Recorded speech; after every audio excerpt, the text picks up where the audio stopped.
हमारे बुजुर्गों ने फरमाया 40 रातें किसी पर ऐसे गुजर जाए, 40 रातें किसी पर ऐसे गुजर जाए कि उस पर कोई मुसीबत ना आए, वो अपने ईमान की खैर मनाए, वो अपने ईमान का एहतिसाब करे 40 दिन के अंदर। अब उसको इमाम अहले सुन्नत ने बहुत खूबसूरत अंदाज से मुज़य्यन किया। फरमाया 40 रातों में तीनों में से कोई एक आना चाहिए। इल्लत, ऐन से इल्लत, औ से किल्लत, वाल से जिल्लत। इल्लत, किल्लत, जिल्लत, 40 रातों में से एक मकाम ऐसा आना चाहिए कोई एक रात में। इल्लत, या तो बीमार पड़ जाए, सर दर्दी हो या बुखार आ जाए, कोई बीमारी हो, पैर ही दुखे, कांटा ही चुभे, कोई ना कोई बीमारी आ जाए। अगर बीमारी ना आए, किल्लत, पैसे खत्म हो जाए, 40 रातों में कभी कोई डब्बा भी बच जाए कि हम भी खाली हो गए तो मुश्किल भी आए कि यार कुछ लाना भी है, जेब भी खाली है। जिल्लत, कोई जलील करे। देखो अब यहां अपने ज़ौक़ के मुताबिक बात करना चाहता हूं।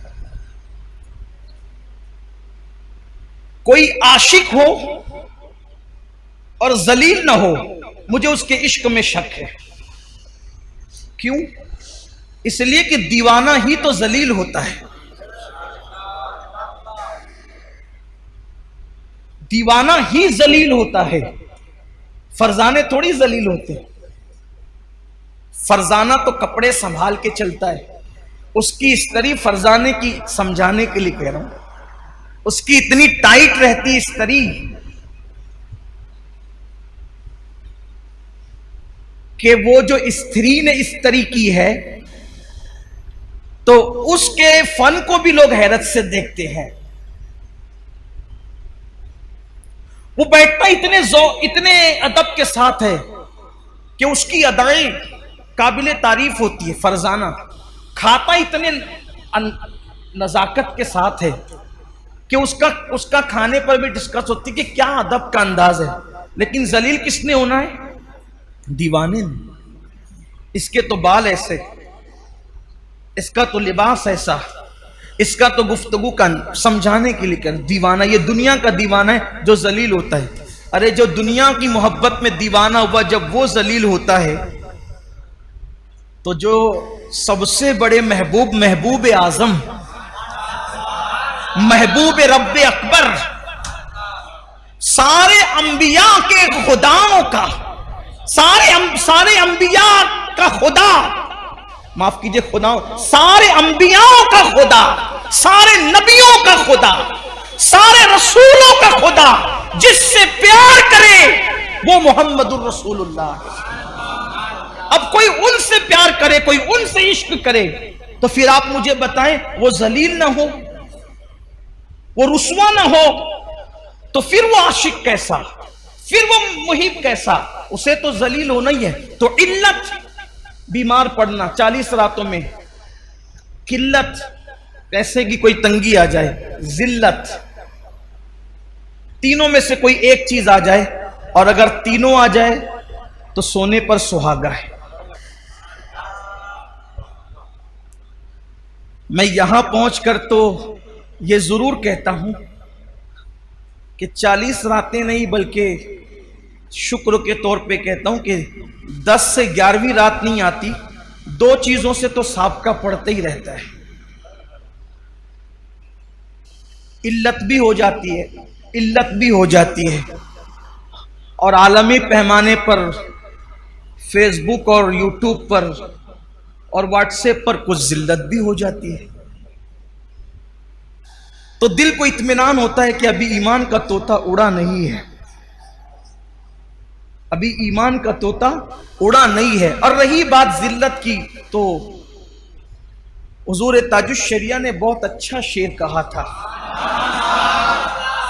अगर महबूब के लिए जलील होना पड़े तो फिर ये जिल्लत नहीं है, बल्कि ये भी इज्जत है। वो कहते तेरी खातिर जलील होना है मेरी इज्जत। मैं इसको जोड़ करके इसलिए पढ़ रहा हूं ताकि उसका मफहूम समझ में है। तेरी खातिर जलील होना है मेरी इज्जत। तेरी खातिर जलील होना है क्या है? आपके लिए जलील होना मेरे लिए क्या है? इज्जत है। तेरी खातिर जलील होना है मेरी इज्जत, मेरे वकार सलाम। तेरी खातिर जलील होना है मेरी इज्जत, मेरे वकार सलाम। तो हुजूर के लिए जलील होना कोई जिल्लत नहीं है, बल्कि ये तो बड़ी इज्जत है। तो 40 दिन के अंदर ऐसी मुश्किल आनी चाहिए। फिर बीमारियों का बाब अलग है। तो याद रखिए कि मुसीबतें आनी चाहिए, लेकिन मांगे नहीं, और आए तो उस पर सब्र करें। हदीस पाक में आता है कि जब किसी पर मुसीबत आती है तो उस मुसीबत का इनाम क्या है वो सुने। चूंकि अब हमारे पास मुख्तसर सा वक्त बचा है, अब इसकी तफसील में न जाते हुए कुछ रिवायत पढ़ना चाहता हूं ताकि पता चले मुसीबत का इनाम क्या है।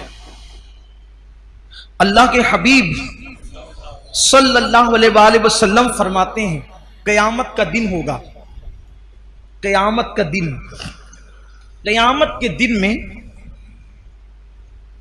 आवाज लगाई जाएगी, निदा की जाएगी, ऐलान होगा, ऐ वो लोगों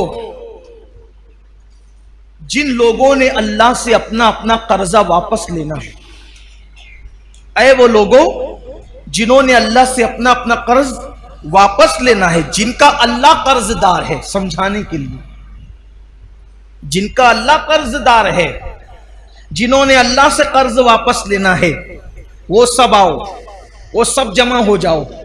अल्लाह तबारक व ताला आज कर्ज तुम्हें लौटाएगा। जो अल्लाह तुम्हारा कर्ज रखता है वो अल्लाह तुम्हारा कर्ज अदा करेगा। लोगों को हैरत होगी, लोग परेशान होंगे कि आखिर अल्लाह कैसे मकरूज हो सकता है। उसने तो सबको नेमतें दी, दौलतें दी, इज्जतें दी, वकार दिया, शान दिया, अजमत दी, सब दिया, तो अल्लाह तबारक व ताला पर किसी का कर्ज कैसे हो सकता है?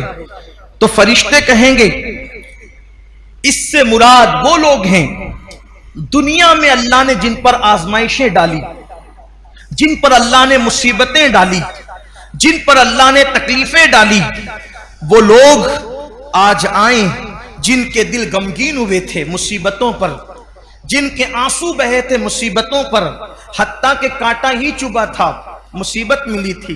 किसी ने डांट ही दिया था, मुसीबत मिली थी। किसी ने तकलीफ पहुंचाया था, मुसीबत मिली थी। किसी ने गाली दी थी, मुसीबत मिली थी। किसी ने दुख दिया था, मुसीबत मिली थी।